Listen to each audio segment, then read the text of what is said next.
Excellencies, ladies and gentlemen, all those watching us live on the internet, welcome to the Humanitarium. It's a pleasure to have you all here with us for this event, which is part of a larger cycle of conferences we are running on migration and displacement this year. Obviously, when we think about migration displacement, the pictures of people trying to escape, to seek refuge, to take a boat, cross the sea, to find a better future comes to mind. And when we planned this event, we thought of the Aquarius, but we didn't know it was so timely. So we really appreciate to have this conversation, especially today. And thank you, Caroline, for taking the time to join us. It's actually the 10th event in this cycle. We had conferences in different parts of the world. We started in Geneva, we went to Moscow, to Pretoria, to Australia, to different locations. And we are, I think, midway through the cycle with more events to come. I will tell you more about that later. So this evening we'll discuss the question of search and rescue at sea. Very topical indeed. I will give the floor to Gwenaëlle, who will moderate our discussion.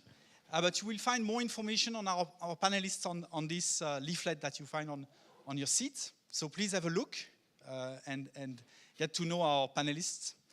And also, if you follow us online, you can ask questions to the panel using Twitter. Also, if you feel like doing it from the room, you're welcome. We'll save time for questions at the end of this session. But during the presentations, during the discussions, feel free to tweet your questions using the hashtag you find at the back of the leaflet, ICRC debate cycle. So please use this and ask questions to our panelists. We'll also record this event so you can then watch it later once it's put online. So as I mentioned, there will be more events as part of this cycle. The next event will be also dealing with a fascinating topic, which is related, which is the question of humanizing borders. And please come and join us again at the Humanitarium on the 18th of October for this next event. So thanks for joining us. And now it's my pleasure to pass the floor to Gwenaëlle. Thank you. Thank you very much, Vincent, and welcome to all of you. And thank you for your interest for this topic. Which is highly debated these days and put us all in a situation of complete schizophrenia with, on the one hand, the fact that we are celebrating the conclusion of the Global Compact on Migration, and as the ICRC, we were extremely pleased to see that one of the objectives we were pushing, which is Objective 8, to save life and prevent the people from going missing and address the plight of missing migrants and their families. And we have seen states taking hand on heart the several very important commitments. Allow me to remind some of them. So firstly, a commitment to cooperate internationally to put in place effective mechanism to rescue people at sea.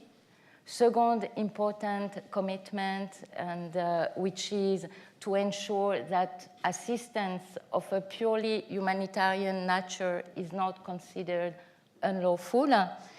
Thirdly, to review the impact of their migration policies in order to ensure that the latter do not create further risk for people going missing or being exposed to harm. And in the midst of this climate of celebration, in reality, on the ground,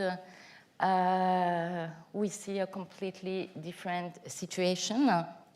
And we witness, I must say, with consternation in the humanitarian world, what is happening today in the Mediterranean, with a collective failure of states to put in place a functioning system of cooperation to save lives of people and to agree on a way for providing responsibility sharing on the reception of survivors, and basically tolerating that the Mediterranean Sea is becoming a collective gravesite. So just before giving the floor and introducing the panelists, I just would like to remind a few figures to set the scene. So one important figure coming from UNHCR is the fact that we are in a situation of absolute decrease of migrants, including refugees, reaching the shore of Europe. So basically, we have figures which are today five times lower than what they were at the peak of what we would call not at all a migration crisis, but a migration management crisis, reaching the shore of Europe. And at the very same time, paradoxically, we see the death rate increasing or skyrocketing in the Mediterranean. According again to the UNHCR, when today, for instance, in the month of June 2018 alone, 1 out of 7 persons trying to cross the Mediterranean on the central Mediterranean road, that means basically from Libya essentially, 1 out of 7 will die or go missing. When we put this figure in perspective, it was 1 in 19 in the beginning of this year and 1 in 38. So basically, migrants are playing roulette russe or when they cross the Mediterranean. Other important figures also to mention is in the absence of an effective intergovernmental coordination mechanism to search and rescue people, NGOs such as SOS Mediterranean were accountable or should be given the credit for rescuing 40% of the people who were disembarked in Italy. So we're a really absolute essential component of this system and this mechanism to save lives. Last figures, this time from the ICRC, we should not forget that many of the people dying are children. Not that the life of women and men have no values, but we should not forget this in the mounting security-centered narrative. For instance, in Greece, on the 312 precise cases on which we are working in connection with shipwreck at sea, 40% of them concern children. So that's just to set a bit the scene and open these debates, which is not really very positive, I would say, or considering the present situation. So let me introduce the panelists. So Caroline Aboussada, who is the director of SOS Mediterranean Suisse, and who was formerly the director of the research unit of MSF, Switzerland, again. Dorothée Los-Simzienska, who is a lawyer and works as the head of the legal department of the International Maritime Organization, and will explain also what is the role of this organization, notably in relation to search and rescue operations. And lastly, Cameron Shelton. Sorry, I knew I would make a mistake with the names, but it was not on yours that I was afraid, actually. So Cameron Shelton, who works for the UNHCR, is protection officer for the UNHCR, and is notably working on question links to mixed flows and issue associated to the search and rescue operation and people in distress at sea. So if you agree, I will maybe start to give the floor to Dorota, knowing that I mentioned before the Global Compact on Migration, which most of you know, might know, is not a binding instrument. And also what is important to remind that the fact of rendering assistance to provide assistance to people at sea, in distress at sea, is not only a commitment that is taken hand on heart, but it's a legal obligation.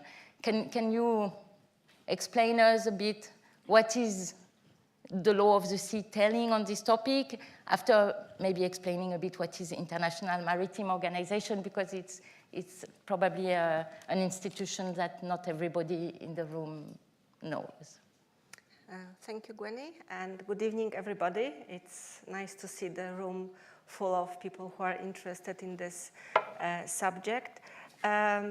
Let me start first with introducing you to the International Maritime Organization. The organization was established in 1948, so we celebrate our 70th anniversary this year. It is United Nations specialized agency responsible for setting standards for the shipping industry. So the IMO regulates everything which is related to the construction, design, equipment of ships, mainly merchant vessels. Also, we regulate the protection of environment from the pollutions which emanate from ships. We regulate as well the civil liability for all kinds of pollution at sea. IMO has currently 174 member states. We have also numerous NGOs and IGOs as observers. Over the 70 years of existence, IMO developed more than 50 treaties. Most of them, only 3 of them are not in force, so most of them are binding, and they are very, very effective. Many of our treaties have a global impact, and most of IMO member states are also parties to our treaties. The Search and Rescue Convention, to which I will come in a second, is one of those 50 treaties developed and adopted under the IMO auspices. And we are based in London. We are the only UN organization which is located in London, not here. So please do not confuse the IMO with IOM, which is completely different organization. To the topic, the obligation of saving life at sea is, first of all, a moral obligation. So before all the treaties started being developed and before they entered into force, of course, there was an underlying moral obligation to save life at sea. The first convention, which was developed on the safety of life at sea, was the SOLAS Convention, Safety of Life at Sea Convention, and it was adopted after the famous Titanic disaster. And all the following conventions are inherited from the first SOLAS Convention. Now, the obligation to save life at sea is, of course, also reflected in the United Nations Convention on the Law of the Sea, where there is an obligation imposed on the parties to this treaty to ensure that every state will require from ships that the master has an obligation to rescue life at sea. The UNCLOS is not an IMO convention. It was developed under the UN itself, and the Secretariat in New York is responsible for this convention. The other conventions which relate to the search and rescue at sea are IMO convention, and as I said already, there is the Safety of Life at Sea Convention, which has the obligation of a master to render assistance and to save life at sea. Then we have the Search and Rescue Convention, which provides a legal framework of how to coordinate search and rescue operations, how states which are parties to this convention should cooperate in establishing search and rescue coordination centers, what facilities they should have in place, what obligations they have as search and rescue centers. Then there is the Facilitation of Maritime Traffic Convention, which provides for some administrative obligations which state parties to this convention have to fulfill, including the obligation to ensure that there are facilities in ports of respective state parties to absorb, to receive persons rescued at sea.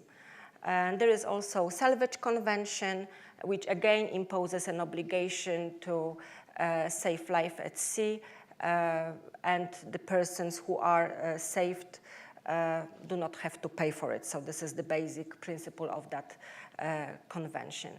IMO also developed numerous recommendations and guidelines to help our member states to provide assistance and to fulfill obligations under the international treaties.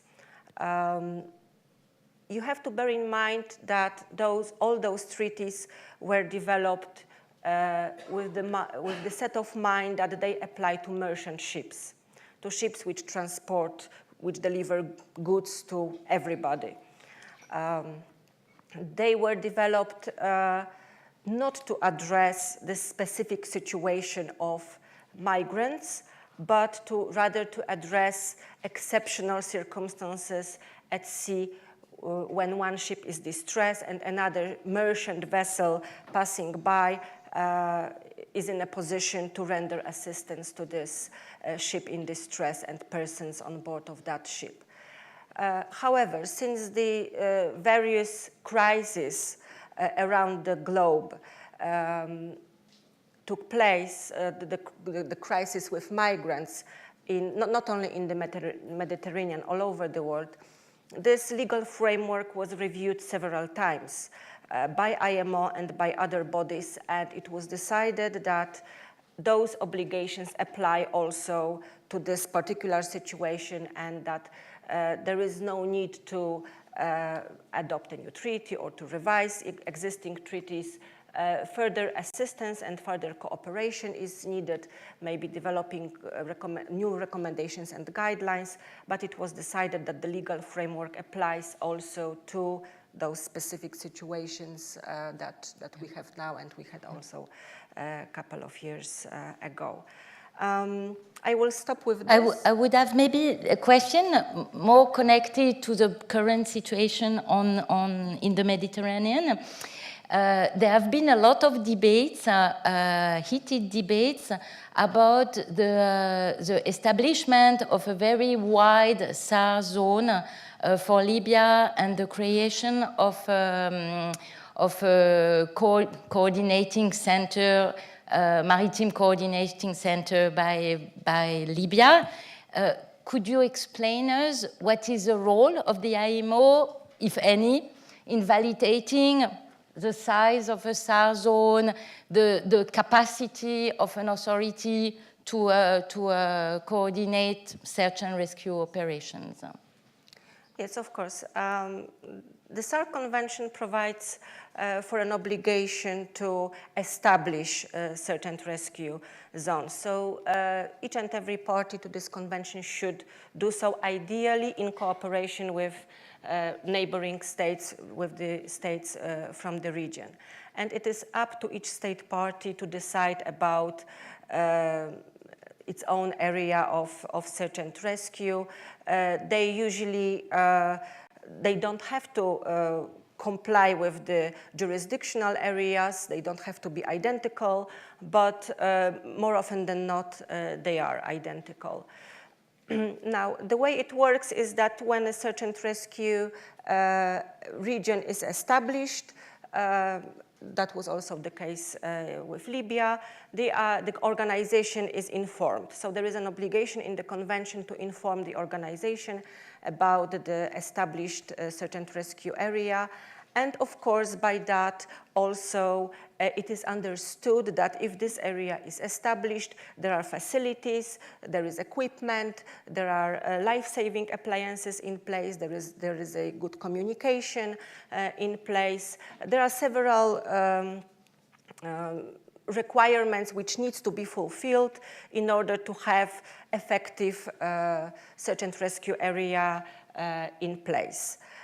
This information is provided to the organization, to the Secretary General, and we have the platform which is called Global Integrated Ship Information System, GISIS, which is available on our website. Everybody can access this system and can see which regions have been established, and this information has been provided to the organization. Now, the organization doesn't have a mechanism of verification whether the facilities are in place, whether the search and rescue zone is effective, and how it works. But of course, each and every state party and member state of the organization can bring any concern to the attention of the organization, to the Maritime Safety Committee or any other committee which would which would have mandate to look at it. I think it was last year that the organization was informed about the establishment of this Libyan search and rescue zone. And also at the same time, the Maritime Safety Committee was informed by Italy, and the document is available again on our website, about the project which is run by the European Union and by Italy to help Libya to establish this zone and to put in place all the facilities and all other measures that are required to have an effective search and rescue coordination center and effective search and rescue services in the area. So the organization received this information, and I understand that this is an ongoing process which started this year and will last for 1 year, and we will be again informed what measures have been put in place in this particular region. Yeah. Another question I would have is really the question of disembarkation, and whether the law of the sea creates any obligation for a state to open its port for docking, and whether there's a definition of what is a safe port of disembarkation and a mechanism to assess it. So each and every convention would have its own definitions, and of course there are definitions for what is a safe port and what is the distress, and the SAR Convention actually defines what is the situation of distress, and also provides for an obligation that each party should authorize its rescue and coordination centers to make necessary arrangements for disembarking persons found in distress at sea. So yes, there is this obligation imposed on the state parties of the SAR Convention that they should identify those places which are assigned as disembarkation places. But is there an obligation for the states to open their port, or a system to coordinate which state should allow disembarkation? Well, if you read the SAR Convention, yes, there is this obligation that they should coordinate and cooperate and should designate places of disembarkation. Okay. And this is the whole point of the SAR Convention, that the states from each and every region should cooperate and designate those places. Okay. Maybe a last question for you is, have you seen, in a specific context of migrants in distress at sea, a context where you see that the system is functioning, be it today or in the past, where this system was properly functioning and could serve as an inspiration? Well, I think that there are several regions in the world where the system is functioning well. I don't think that there is an example of any region in the world when you have massive phenomenon and the response is maybe not adequate, but generally the search and rescue zones do operate, do function very well. For example, you have the Baltic Sea search and rescue area where states cooperate very well. Of course, you don't have then the migrants issue in this region. I would have to point it, of course, it depends from which perspective you look. If you look only from the perspective of the SAR Convention and how it works and whether there are model regions in the world, of course there are. But if you face a situation which is unusual, then of course every region in the world would face some difficulties with a massive unusual phenomenon. Yeah.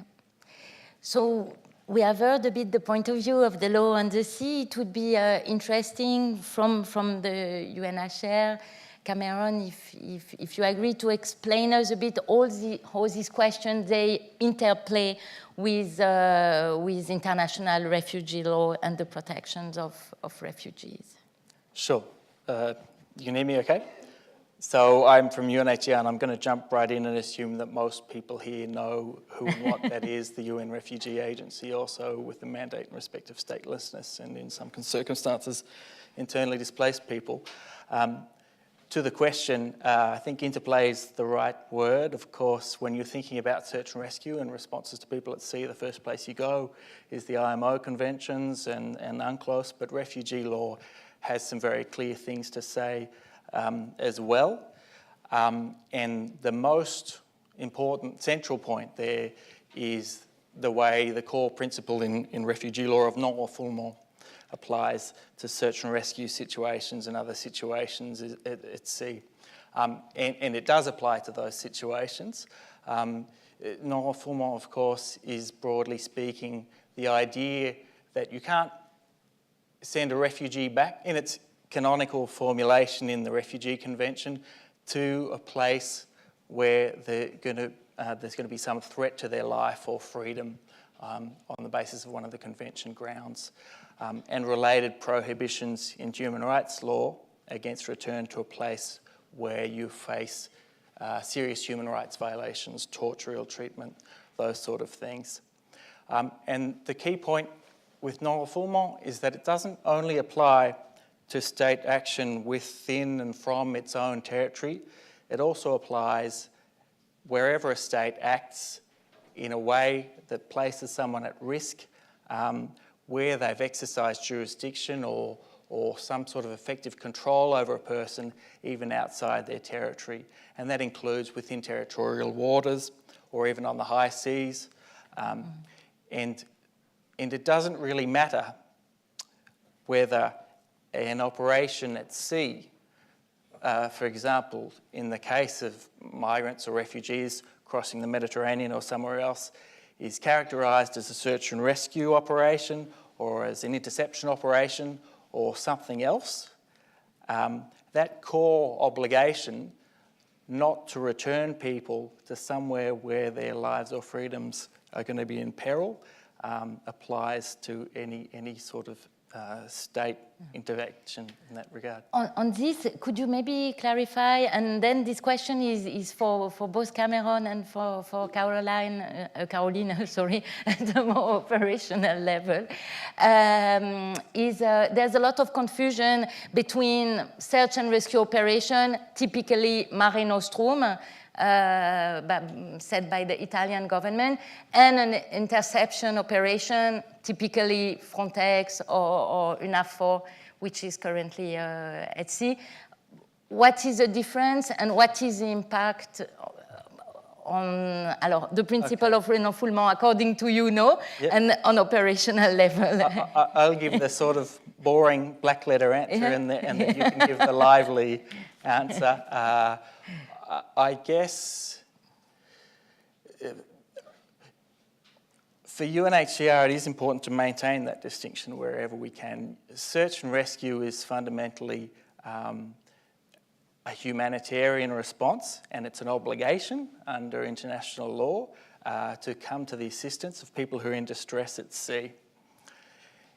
Interception is less of a term of art, but generally we understand it to be operations that are intended more at some sort of law enforcement or migration management response. Mm-hmm. And the distinction is important in the first instance because different areas of international law regulate what's supposed to happen in those contexts. And in the case of search and rescue, there are clear implications for the place of disembarkation, which we were just talking about a second before. I think, to go back to what I was saying before, there are clear issues that arise in the distinction between a search and rescue operation and an interception operation of whatever kind. But as I was saying before, non-refoulement is going to apply in both circumstances, and that's the key factor. An interception operation, if what you understand by that is some intervention at sea or at a border or somewhere else, which is aimed at enforcing domestic law, domestic migration law, or stopping people from moving to a particular place. That's something that states are perfectly entitled to do in particular circumstances, which we can go into a little bit more perhaps, and that's going to depend on where it happens and how it happens. And the core thing is that human rights are respected whenever that takes place, and that, going back to my key point, which was the non-refoulement point.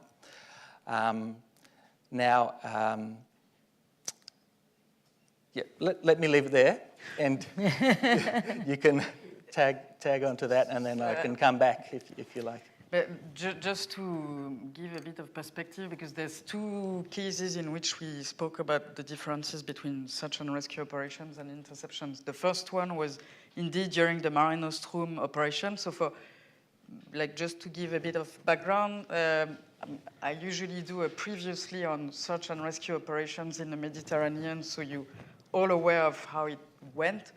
October 2013, you have this massive shipwreck with at least 300,000, I'm getting excited.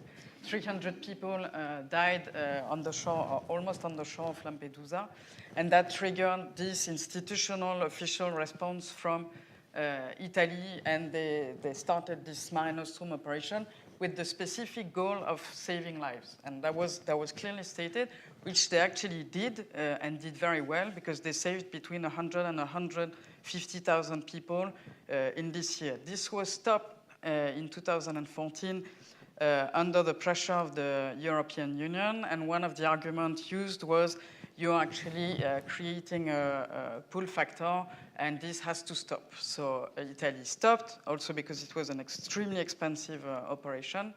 And the European Union decided to start this UNAVFOR Med Sofia operation with the specific goal of intercepting smugglers. And I actually have an official email from the operation, from one of the captain of the operation, saying our goal is not to save lives. So that was clear, which they didn't do. And so that's 2014, and in response to that, in 2015, you have a bunch of NGOs which started search and rescue operations in the Mediterranean. And that's where you have basically the big numbers, or at least the most important numbers of people trying to cross the Mediterranean, and 2016, I'm sorry, I'm doing the fast forward. 2016, the numbers are reducing a little bit. NGOs are still present. And 2017 starts the crackdown on NGOs, especially from Italy, with this, you might have heard of this code of conduct, which was imposed on NGOs. Some of them decided to sign, some decided not to sign, and stopped operation. And the last bunch decided to sign an amended version of the code of conduct, which SOS Méditerranée actually did. The two red lines we had on the code of conduct was the presence of armed policemen on board, and the second was they were trying to stop transshipment. So when you have smaller boats rescuing people, transboarding them on bigger boats to avoid doing back and forth in between the search and rescue area and ports. And that's when NGOs also started being criminalized, and you have the first boat stopped and officially arrested in the 2nd of August 2017, and that's the Juventa, which is still undergoing criminal charges, and it's even if things are getting much clearer now, they're still under arrest at the moment. And that's when the European Union decides deliberately to basically empower the Libyan Coast Guard. So I'm saying that in brackets because people think there's like a unified system of Libyan Coast Guard. It's not the case at the moment. There's a bunch of militias also involved in these operations. And that's, I would say, like the second phase of search and rescue versus interceptions. Because what we've noticed at sea is that most of the operations run by Libyan Coast Guard with the support of the European Union are definitely not to save lives. They are not equipped for that. They don't have life jackets. They don't have the training. And basically what they're doing is just stopping the boat. If some people die in the process, ma'alesh, and then they take whoever is still alive after the interception, and they bring them back to Libya. So that's, I would say, like the second phase. So I mean, as a search and rescue organization, it's extremely difficult because we've been witnessing some of these cases. It's complicated because Libyan Coast Guard have been extremely violent in some instances. We had also the case, for example, 2 days ago, Sunday, where there was a rescue going on, and we had direct threats from the boat of the Libyan Coast Guard. So it's adding an additional layer on the difficulty of providing safety for people. Mm-hmm. And that's also, and if I might just finish on the death rate, we've seen, as you said, the death rate skyrocketing in the last month. One of the explanations for this increase of death is definitely the interventions of the Libyan Coast Guard as well. My transition is going to be a bit abrupt after what you said, but sticking to this question of deadlock, basically in the Mediterranean Sea, we would be interested in having the point of view of the UNHCR on this situation and your perspective in this respect. If I had all the answers for that, I would be very happy indeed. I guess pass them on if you have. Yeah, exactly. I guess to be a little simple-minded about it, the question of why we have this deadlock comes back in part to the point that Dorothea was making, which was that the search and rescue system as we have it wasn't designed to deal with this kind of problem. We know that it does apply to this situation and that every person, and it's quite clear in the treaties, whether they're a commercial passenger, a seafarer, a migrant or a refugee who's in distress needs to be rescued and brought to a safe place as quickly as possible. And that's very, very clear. But the deadlock comes from the practical inability to sever the link between rescue and disembarkation and responsibility for international protection, responsibility for other kinds of follow-up when people are rescued and disembarked in a way that respects international law and genuinely involves cooperation to share burdens and responsibilities, which is the $5 million question. You're busting to jump in there. Yeah. It's a state-of-the-art UNHCR answer. Oh. Well done. This is true, though. It's not easy to achieve, but... On this, is there a region of the world, because I mean, we are going to speak today a lot about migrants in distress at sea, but we are fully aware that migrants are dying on other migratory roads at sea. We can see the Andaman Sea a few years ago. Yeah. Is there You want to do it for me? Somewhere? Can I jump in? Yeah, please go ahead. There's like a huge absent from the picture.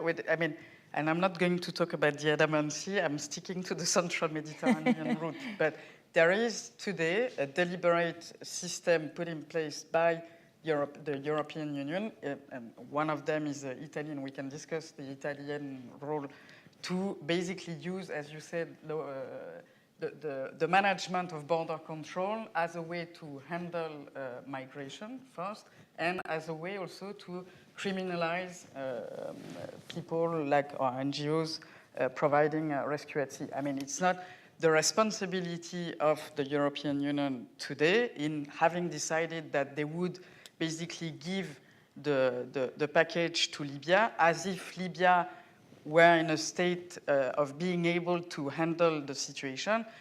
We have 30,000 stories because we've rescued 30,000 people on board the Aquarius. It's 30,000 stories of mistreatment, abuses, rapes, ill treatment, etc., etc. We know exactly where we're bringing people back when we're bringing them in Libya. We know it's a known fact. There has been testimonies, videos from even CNN has realized last year that the situation in Libya was dire. So we know exactly where we're sending them, and we're still doing it on purpose. So giving the responsibility of the search and rescue with the Joint Rescue Coordination Center to Libya, where we're in this schizophrenic situation where they have the responsibility on the SAR zone and of the coordination center, and Libya cannot be considered as a place of safety for people. So we end up in a situation, and we had that in August, where like the good part of the Libyan Coast Guard told us in August, guys, call the other MRCCs because you cannot bring them back to Libya, which we did. So and correct me if I'm wrong, but when you're basically taking responsibility for a rescue, you also have to give a port of safety to the people rescuing the boat. According to the SAR Convention, you have to designate a place of disembarkation. The SAR Convention doesn't, sorry, the SAR Convention doesn't have any notion of a place of safety or safe port. It provides for an obligation to designate place of disembarkation. But then it has to be a place of safety. Like you cannot put people in a situation where they could be ill-treated or mistreated or whatever.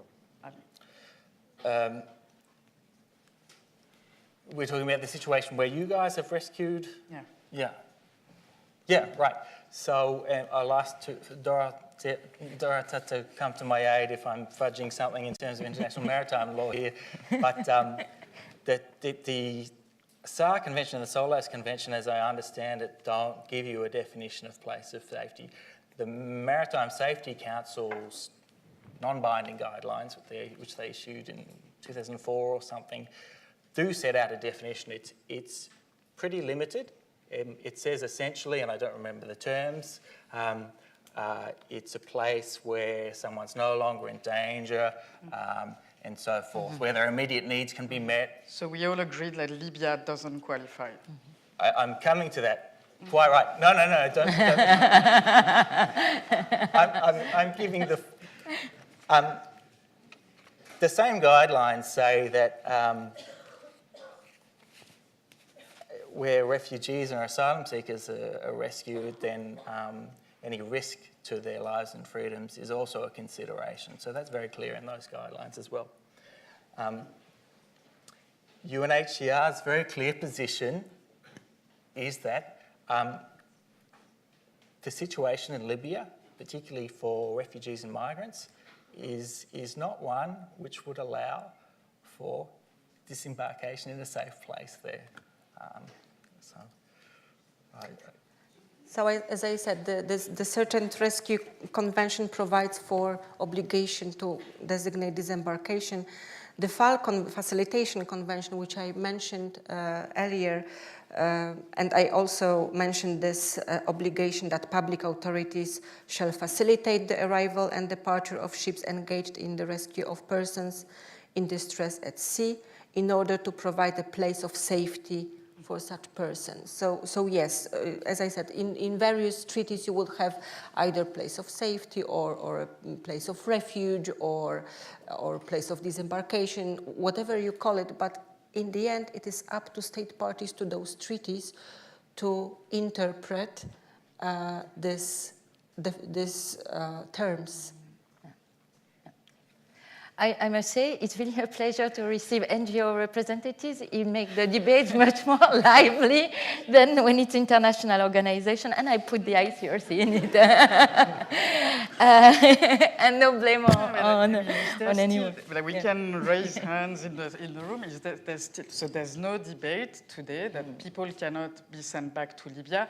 There's an excellent document that you can download that has been published by UNHCR in September 2018 that specifies exactly why Libya cannot be, I mean, I'm saying it with my NGO words, but it's where you cannot bring, why you cannot bring people back, people back to Libya, and it's a very good document. And because I checked all the conventions that you quoted, and you started with a very powerful phrase that it's a moral obligation. And then, so first, the moral obligation is not met by European states. And second, we are actually in a situation where we are respecting, SOS Méditerranée, as we are the last non-governmental ship present in the central Mediterranean route, respecting all the conventions, SOLAS, SAR, etc. And we end up with states which are actually not holding up to their responsibilities. And it's actually very interesting to see all the arguments that are used against SOS, for example, in the media, that we are a pull factor again. So this has been demonstrated 15,000 times. And you have reports, forensic architecture, forensic oceanography, and others have proven black on white that this is not the case, that whatever ships, NGO ships you have in the vicinity of Libya, people would, in any case, leave the shore because the situation in Libya is so terrible that they have to go. So there's no correlation between the presence of NGO ships and people departing Libya. Then you have this, you're helping smugglers.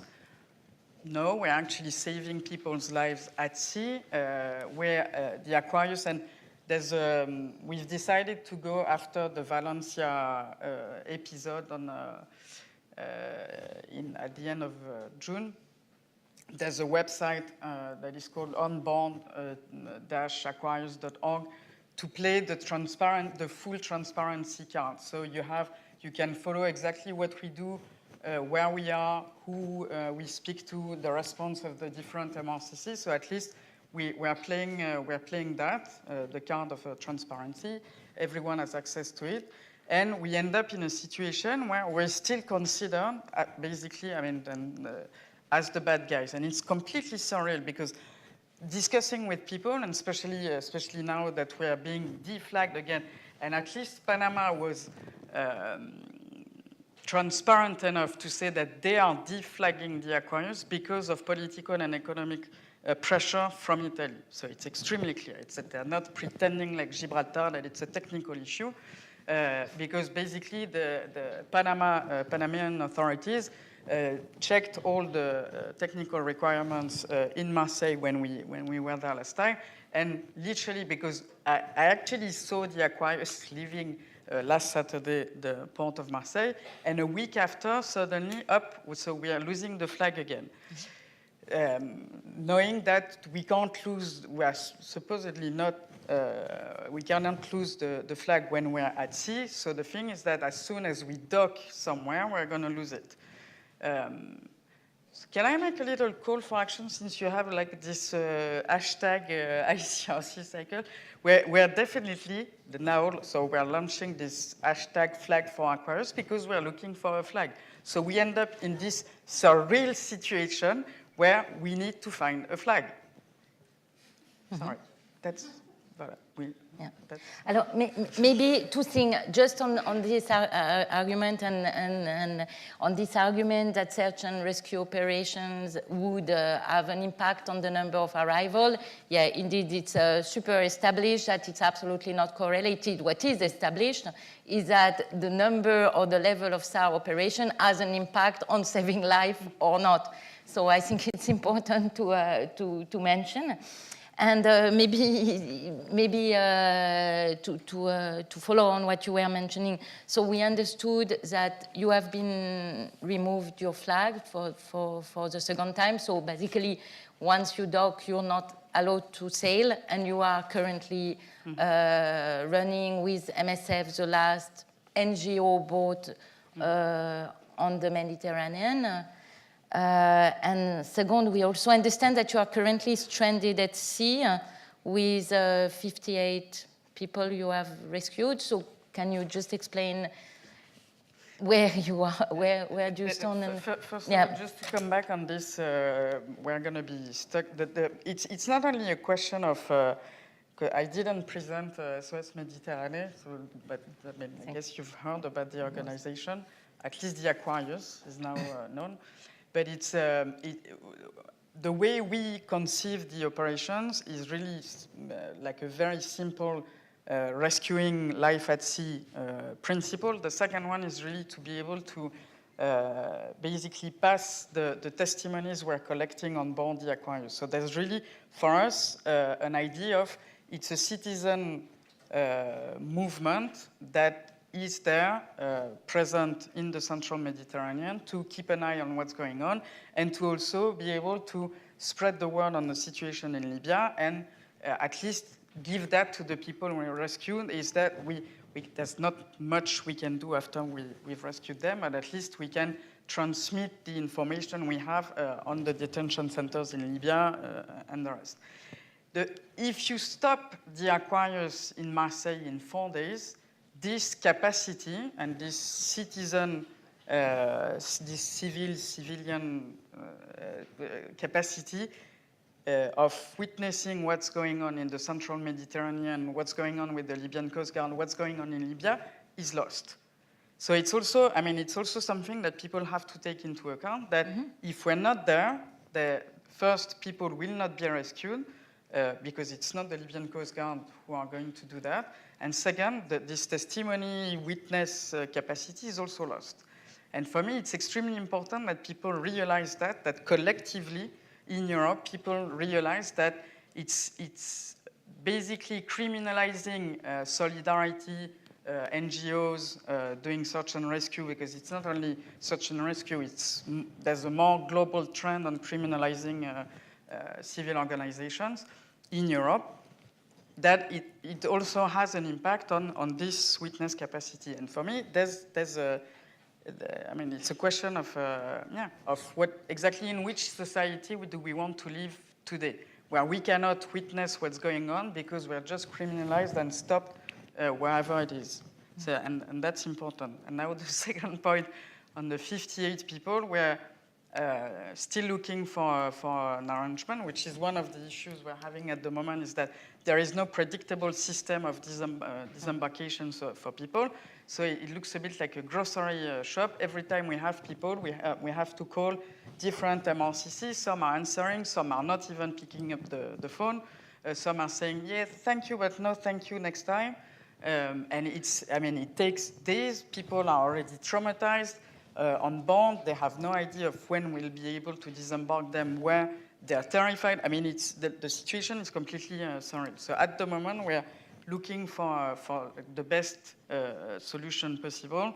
We're also looking for the nearest place of safety. If we can avoid a situation where we have to sail 4 days back and forth to bring people, that would be useful. Voilà. So it's... What would be for you a functioning mechanism? And that's what we've been calling for since 2015. What we want is an institutionalized European system of search and rescue at sea. I mean, it's what we've been asking for, and we're not changing. We need a predictable system of disembarkation for people. We need to make sure that people are being provided with protection as soon as possible. And we're not basically asking for the moon. Mm-hmm. What's interesting is to see that 58 people on board an orange ship is basically shaking up Europe for days. And that's completely surreal. We are talking about 58 people. 50. We're even more in the room. Yes. So maybe on this world, unless you want to add something to the discussion, we are maybe going, because I think we are a bit late. We're indeed a bit talkative, all of us, and that's good. We are going to take the question from the audience. I was told also that I'm going to play for the first time the cheap television animator and take questions from Twitter as well. So I suppose I should check the Twitter, the Twitter question, or maybe while I check it, a first question from the audience for the panelists.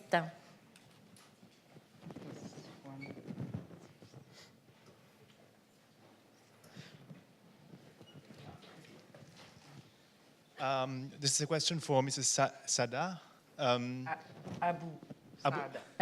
There was a mistake in the leaflet. Apologies. That for once it was not my family name that was damaged, but his. All right. I'm just reading what's written on the leaflet. I'm sorry. Obviously, one issue for you is that you can't find states that would let you disembark, right? That was the issue more before you were even arrested. There's this whole concept of sanctuary cities that is explored, for example, by Berlin is talking about it, Bremen in Germany is also talking about it. Is that a concept that you've explored, or is it even an option that you...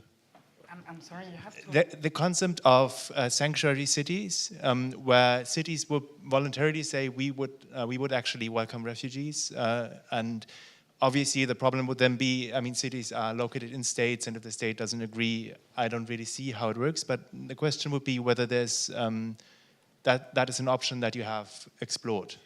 But you gave the answer in your question. It has to be coordinated at the state level. If Italy says no, you don't disembark people in our ports, and Palermo, because we had the case in June, Palermo says no, we will. We can't. Because and it's a bit of one of the issues we're having the last month is there's a lot of what I call now political Twitter. Is that you have an announcement made on Twitter, and that basically people think it's a fact, and then you end up with 15 journalists calling you like, really? You're like, really what? And then because we had, so people are going to disembark in Palermo, or there was Corsica, and then we had Naples. We had, I mean, and it's nice in the sense that it's nice in terms of mobilizing people and seeing that we have the support of some cities or of people. To be very pragmatic, we can't disembark people if a state and the MRCC, like the Maritime Rescue Coordination Center, does not allow us to disembark people. We just can't do it. Another question, maybe?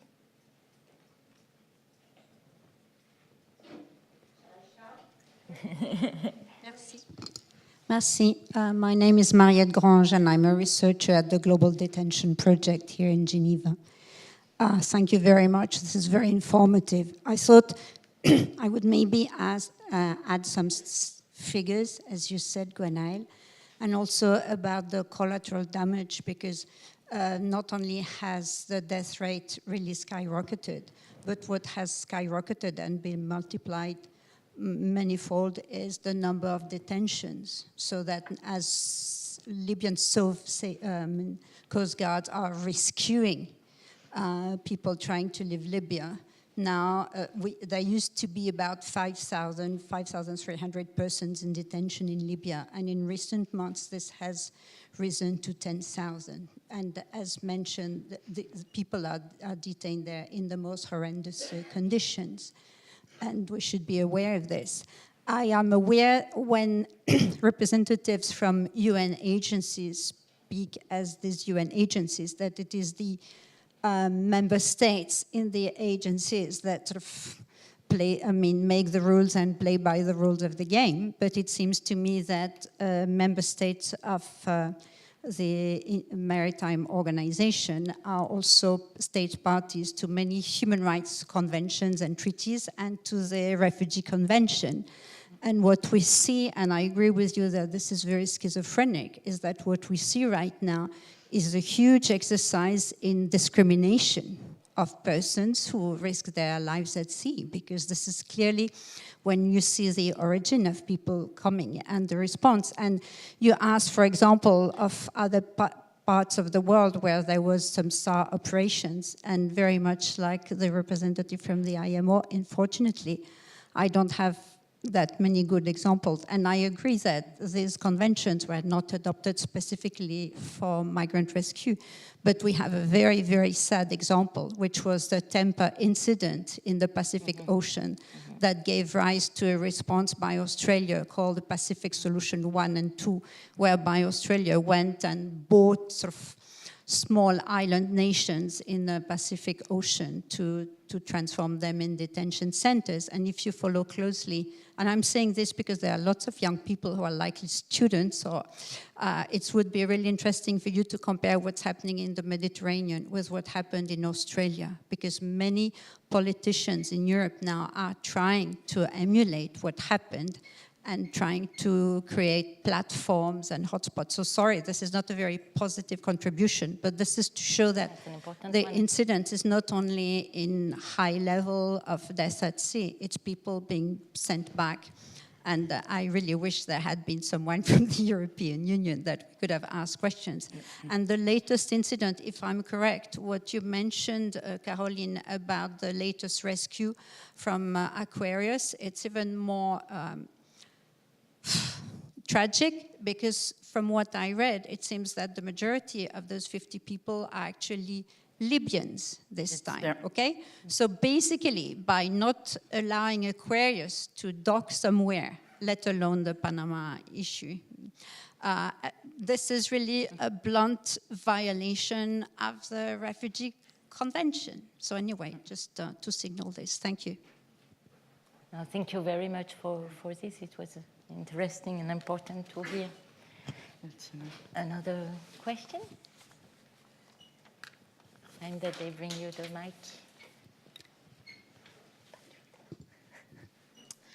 Thank you for these interesting sentences and thoughts. I have a comment and a question.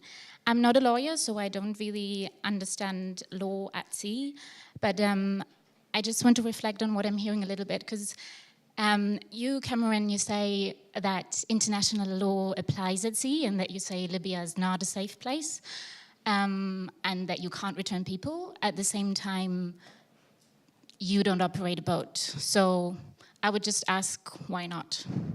Even if it might be a stupid question. Why doesn't UNHCR You as the UN, sorry, as UN operate boats? So why does UNHCR not do it? We can train you, Cameron. To change, you know.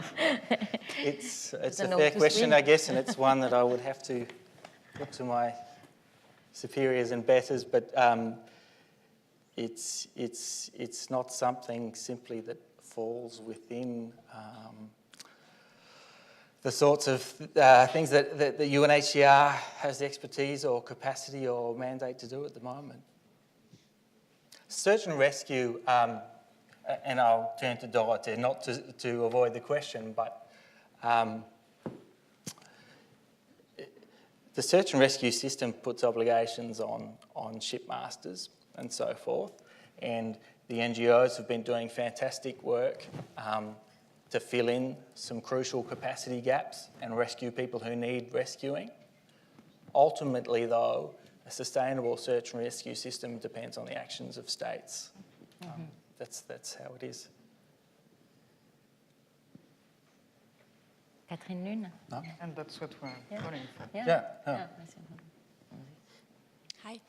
Caroline, I'd like to hear a little more about discussions that you've been potentially having with the European Union on the role they're playing, the role they could be playing. What type of support or non-support are you getting? This is unfair. No, I mean, it's... so it's, first of all, it's not all European states with which we're in contact. I mean, now it has reduced to Spain, France, Italy. Greece was contacted in the past month, but didn't pick up the phone. So it's really like a very small number of states involved. Now that we have an association in Switzerland, we're also trying to engage the discussion on this. And what I mean, that's what I said earlier. Basically, the discussion are mainly on establishing a predictable system of disembarkation and, if possible, in the nearest place of safety, which de facto puts Malta, Italy, and then France and then Spain on the to-call list on board the Aquarius. Malta has, I would say, a position that is interesting because they've been involved. I mean, some NGOs' boats have been stopped when they docked in La Valette. At least with the Aquarius, the relationship has been more or less okay in the past month. What they're calling for, rightly, is for a system of dispatch of the people who would land in Malta. Italy, as you all know, has a new interior ministry, quite lively, very active on social networks, and has officially, launched, you know, it's an hashtag battle. So he said, close ports, open arms, which we still haven't looked at the open arms or hearts, open arms side. But the closed port, officially, it's not, we could try to go back to Catania. The point is that it would be a bit difficult not to be stopped in Catania because we had the case with other boats before where they stopped on accusations from a prosecutor, and it started last year already, so it would be a bit foolish to basically go and jump in the open arms, open hearts country.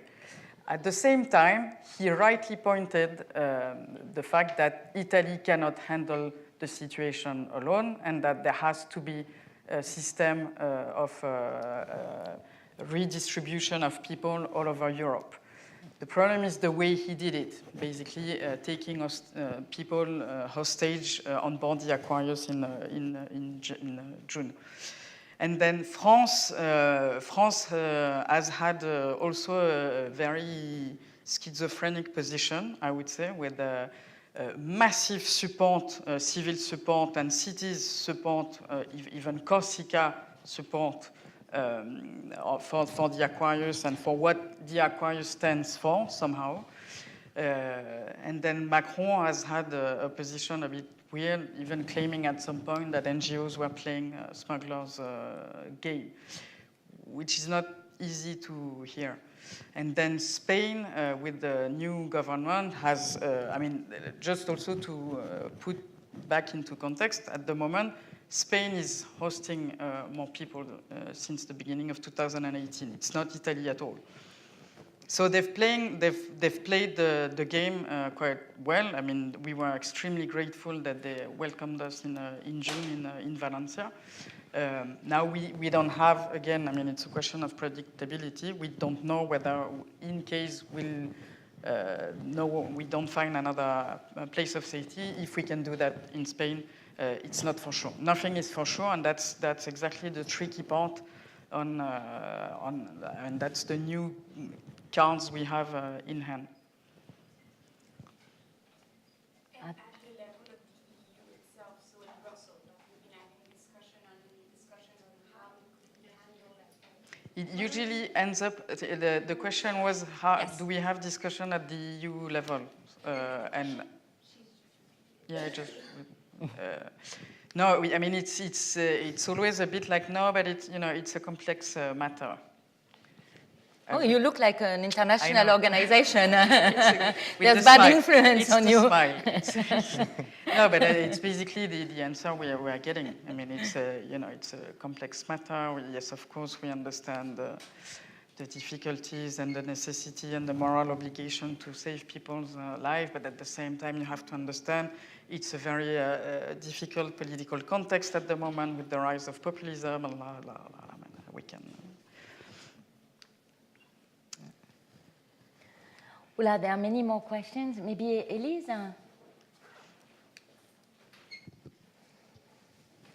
Good evening. My name is Elise. I'm a legal advisor at the ICRC. Many thanks for your presentation. In particular, Dorota, I would have a question of clarification for you. We are not experts in this question of law at sea at the ICRC, so it's always interesting to hear from experts on these questions.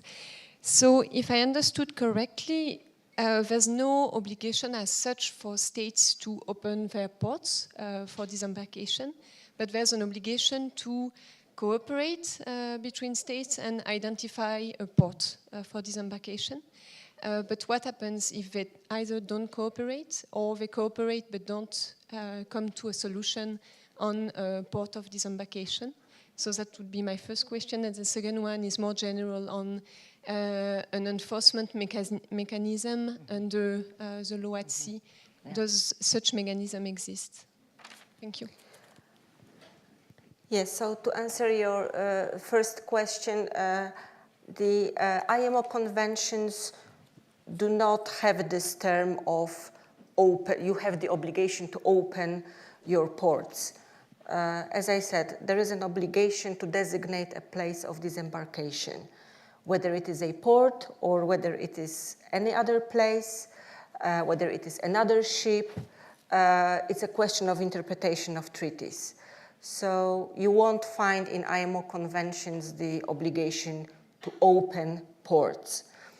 To answer your second question, there is IMO as an international organization doesn't have enforcement power, but there is a very well established and very well functioning enforcement of IMO treaties, which is done through flag states, port states, and coastal states.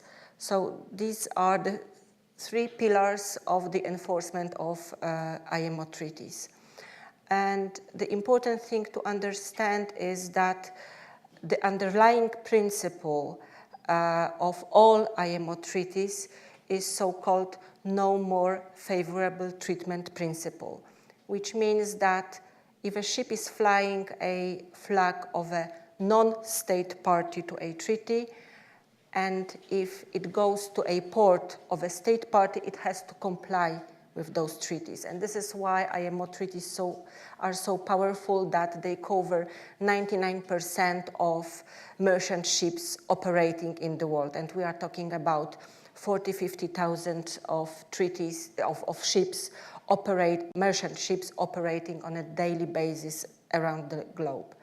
So yes, there is a very, very effective enforcement mechanism of IMO treaties. Whenever a ship is calling a port, this ship can be inspected, controlled, surveyed for various requirements in terms of compliance with all treaties which are in force in this particular state.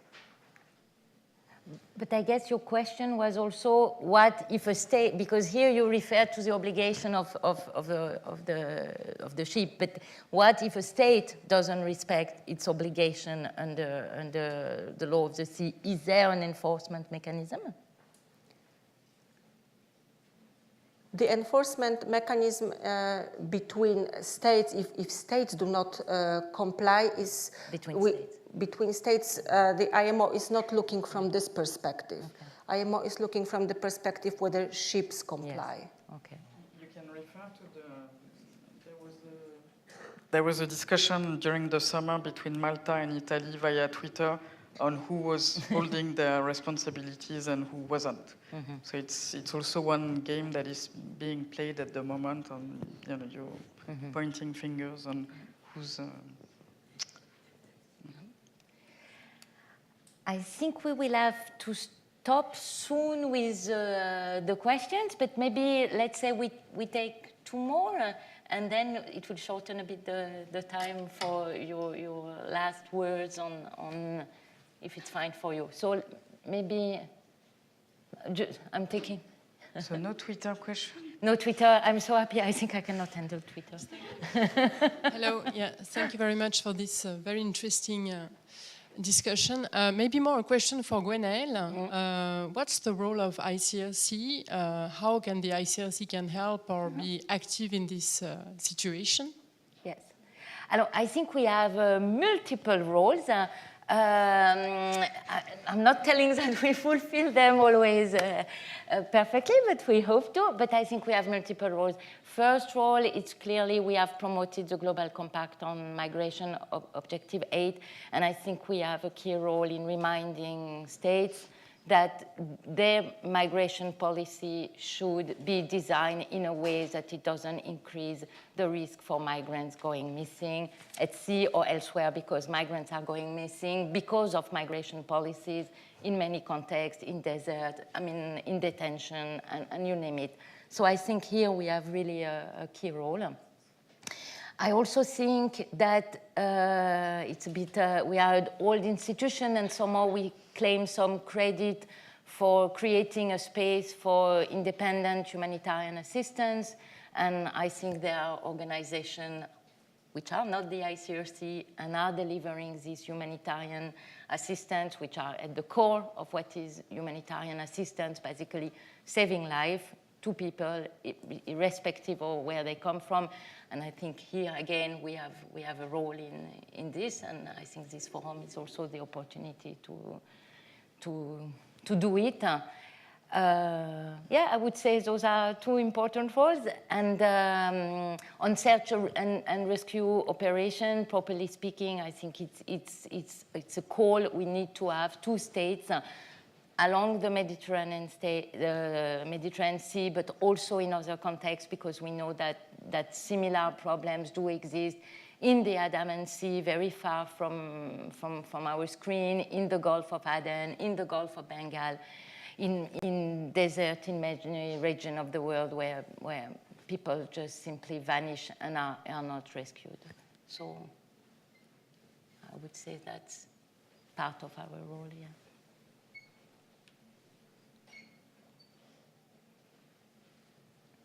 A last question?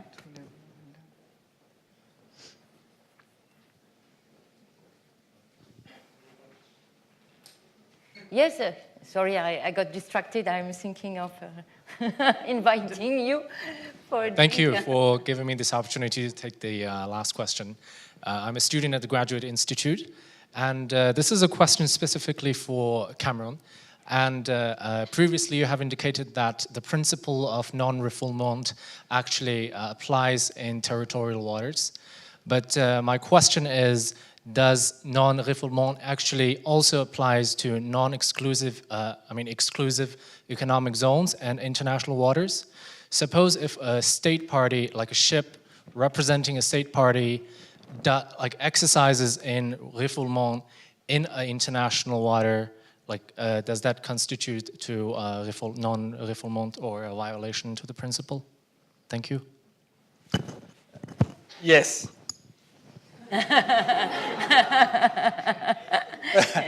No, my answer is very simple. If a state exercises control over a person in international waters and then engages in conduct which returns them to a place which would constitute a violation of the principle of non-refoulement, that's the principle's engaged in those circumstances, yeah. I think for the purposes of this discussion, exclusive economic zones,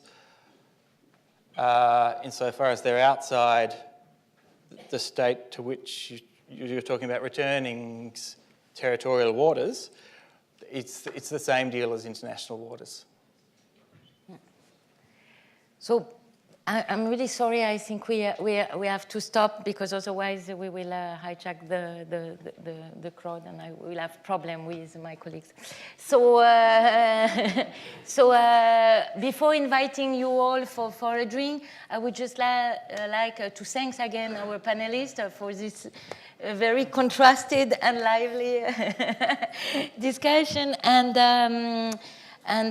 maybe give you the last word, each of you, to tell us a bit if you had one or two key recommendations and what they would be in order to remove the current deadlock. Yeah. You have 2 seconds. No, you have a few minutes, each of you, definitely. So, Cameron? I don't have very clear practical suggestions for how to resolve the deadlock. For what resolving the deadlock should look like, ideally, no surprises, I'll come back to points that I've already made. The commitment to assisting anyone who needs assistance at sea needs to be rock solid and unwavering. And for that to happen, the disembarkation issue has to be solved. There has to be a predictable mechanism across the Mediterranean involving as many states as possible to ensure that anyone who's rescued gets disembarked in a place where they can access international protection if they need to. And just for 2 quick more seconds, also we need to look beyond search and rescue itself, although that remains at the core, and we need to look at ways of building asylum systems in all states that have signed onto those obligations so that people can access protection where they are if they need to and don't need to get on boats in the first place, and can have access to safer means of getting to that protection somewhere else in cases where that's appropriate and that's available, and so more opportunities for that as well. And I've sort of said that also to set up as a plug for the Global Compact on Refugees, because we've had a few mentions for the Migration Compact, and the Global Compact on Refugees is also aimed at those bigger questions. Thank you.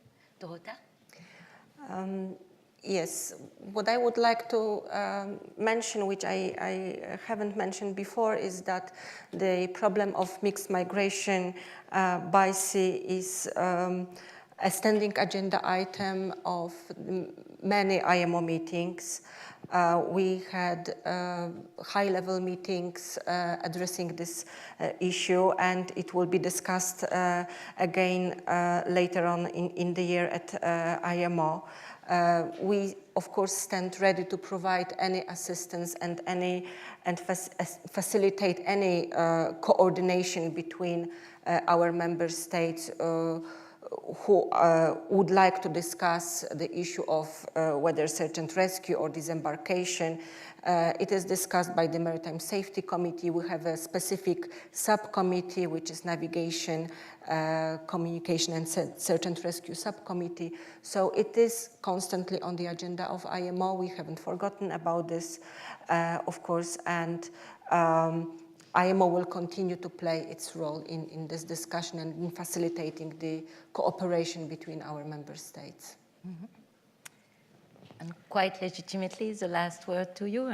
No, it's just I hope I'll never be invited again as SOS Mediterranean, which would mean that there's an institutionalized system taken in charge by the European Union, and that NGOs are not needed anymore in the Central or in the Mediterranean Sea to save people's lives. Mm-hmm.